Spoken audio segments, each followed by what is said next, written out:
Maggie Lindemann is an American pop singer who gained notoriety for her Instagram singing videos a few years back and started gaining popularity for her track Pretty Girl, which charted on many charts, including the US pop radio charts. Paranoia shows her blending different genres such as pop, punk, and even metal. Many of her influences are artists that she calls the anti-pop stars, such as Lana Del Rey and Banks, and you can hear some of those influences come in some of these tracks. Paranoia is Maggie's first EP after releasing multiple singles and was preceded by 4 of these singles. The first of these singles, also the first track, is Knife Under My Pillow, a somewhat Churches-esque track with that synth pop vibe they're known for, with also heavy pop punk drums and a driving synth bass line. Unfortunately, compared to the rest of the album, it's the song that really left me wanting more,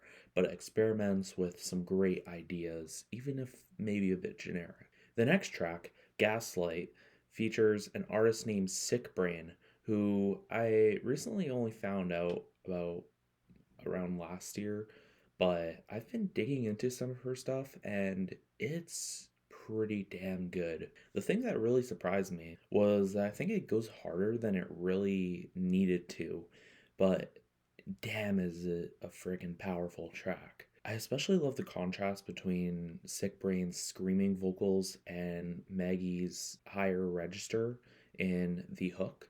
As mentioned, this beat goes dang hard and the vocals are mixed to perfection, even if maybe too much at times, with the artistic decision of Sick Brain's vocals pan to different channels every line.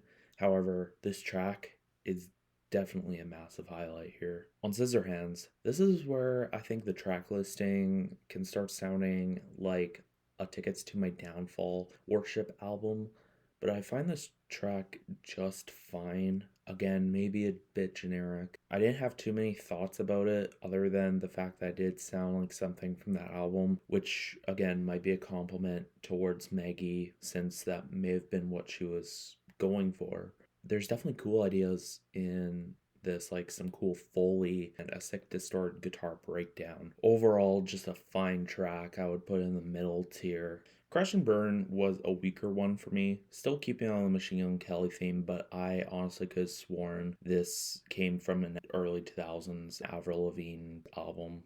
That's just how corny and cheesy the lyrics were. It's just a pretty generic song overall, with no substantial lyrics that stuck out to me. Oh, did I mention woes? Whoa, whoa, whoa. The millennial whoa. Loner was a track I actually really did like, with great vocals and a acrostic drum beat that really fills out the track nicely. And the guitars add an emotional factor to the track too.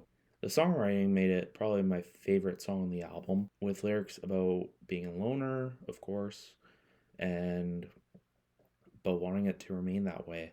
Kind of like that Alessia Cara song back a few years ago, where she's at a party she doesn't want to be at. I really like that song, so that's it. Kind of reminded me of that. Love Songs is a more somber song that's centered around an acoustic guitar, beautiful lush vocals from Maggie, and beautiful strings and pianos. I'm not usually a big fan of white girl with acoustic guitar music, or white dude for that matter, but even for how simple this song was, I found it just beautiful. And while nothing too substantial came out of the lyrics for me, I give this a pass just for sounding nice and not, trying too hard. Different goes in a different direction, if you will, and experiments with more pop punkier and electronic production you would see on maybe a Charlie XCX or the Machine Gun Kelly album. There's a lot of backing vocals on here with just too much auto tune, more to make Future sound like the Beatles in comparison. Maggie's lead vocals are definitely a huge highlight here, though, and it's not a personal favorite. In fact, I would put it in the bottom tier for sure, but it's not my least favorite.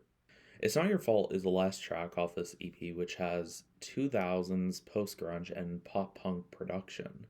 I could have sworn this was a Flyleaf track if I didn't know better, honestly. And that's coming from a huge Flyleaf fan, by the way.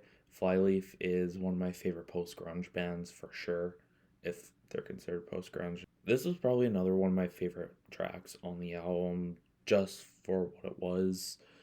Great instrumentals, probably a nostalgic song to some people because of that throwback sound. Overall, this EP was a decent listen, and while many of these tracks may have not been to my taste, I like the mix of stuff that I heard, and I'm gonna have to give this album a 6.5 out of 10.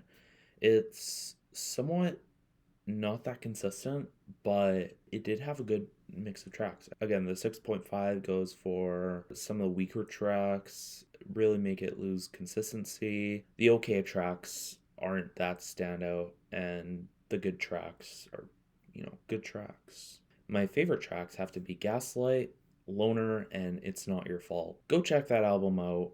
Check that out or buy the album. I will put some links in the description as usual, as well as my social media. So go check that out. I really hope you enjoyed this review. This is my last review of January.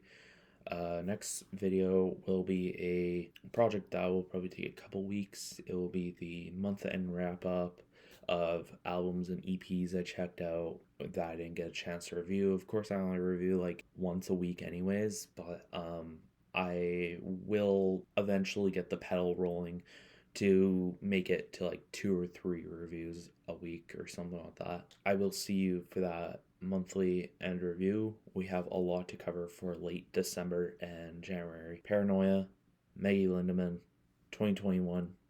See y'all later.